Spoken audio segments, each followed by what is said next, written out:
Selamat malam, jumpa lagi dengan saya Skila Nobita Effendi Diamanti, peserta Latsar CPNS Kemenkes tahun 2025 di BPPK Makassar, asal instansi RSUP Prof. RD Kandung Manado. Di sini teman-teman, saya akan membahas mengenai pembelajaran yang dilakukan hari ini atau sinkronus. Yang sebelumnya kemarin adalah asinkronus, di mana kita membuat tugas mengenai tokoh-tokoh berakhlak yang kita angkat. Dalam pembahasan tadi, ada salah satu tokoh yang menurut saya memiliki dilema etik, yaitu Suster Akum, di mana salah satu kasusnya dia melakukan atau memberikan cairan infus yang sudah kadaluarsa kepada pasien. Nah, menurut kami dia sudah melakukan penyelewengan terhadap sikap berakhlak, yaitu akuntabilitas, di mana sebagai seorang tenaga kesehatan dia sudah melanggar SOP atau tidak bertanggung jawab sesuai dengan SOP. Tetapi di satu sisi dia melakukan pula core value ASN yang bersikap adaptif, di mana dalam situasi tersebut dia masih memilih mengambil langkah-langkah alternatif untuk boleh menyelamatkan pasien. Jadi kalau bisa disebut, itu adalah salah satu contoh dari dilema etik. Kemudian salah satu contoh tokoh yang menurut kami memiliki sikap terpuji yaitu Gubernur Sulawesi Tengah, di mana Bapak Gubernur ini banyak melakukan langkah-langkah yang baik demi percepatan pengembangan dari daerah yang dipimpinnya, seperti pendidikan gratis, pengobatan gratis, juga membantu banyak masyarakat yang membutuhkan pertolongan, dan juga melakukan langkah-langkah seperti kerjasama dengan Menteri Lingkungan Hidup untuk mengatasi tambang ilegal yang ada. Sekian, selanjutnya kita akan masuk dalam materi tugas kelompok yang 7, value ASN, sikap berakhlak.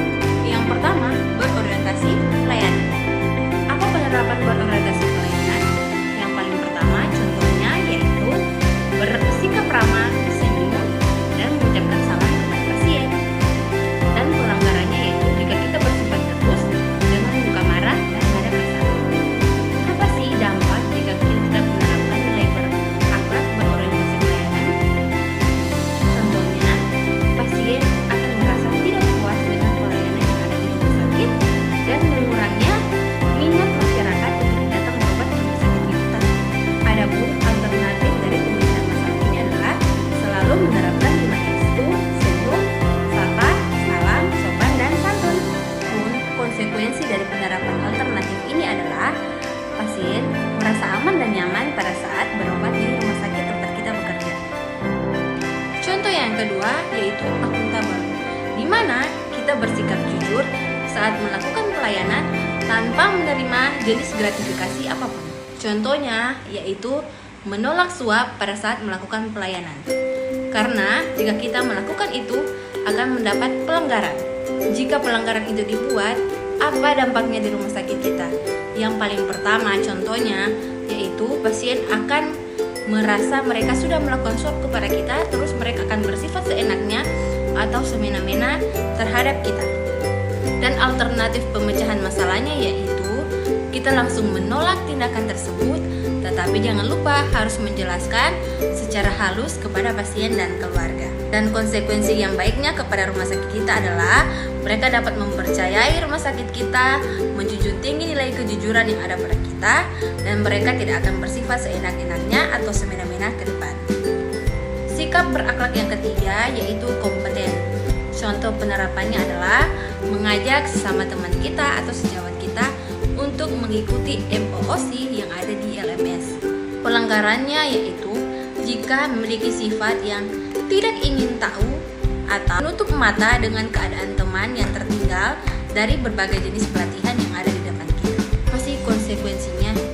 Konsekuensinya adalah tidak berkembang dan hanya stay di tempat saja atau bersifat monoton.